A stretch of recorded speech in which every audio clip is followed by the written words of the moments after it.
Sekarang bahagian 2 pula. Laman duta. Dia ada tulis present diplomatik ataupun jalan diplomatik. Ni suasana dia. Ni daripada arah depan. Tadi daripada arah belakang. Ni daripada arah depan. Cantik kan suasana dia.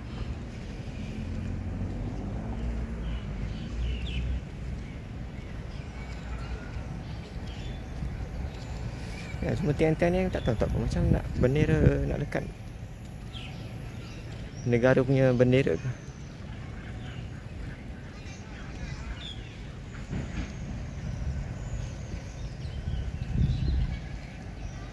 Jalan ni semua rapi.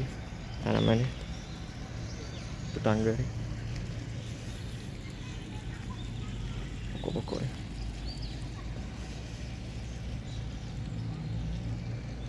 Ada lagi atas tu.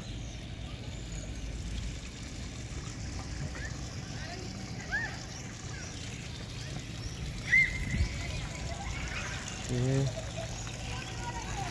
dua arah.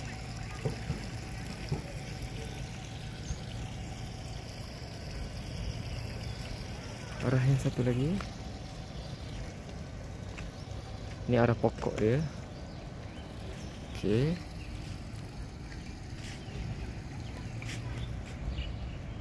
Tempat duduk dia.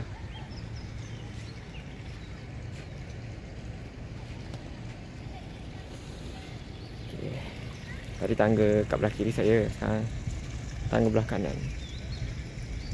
Ada lagi ke atas.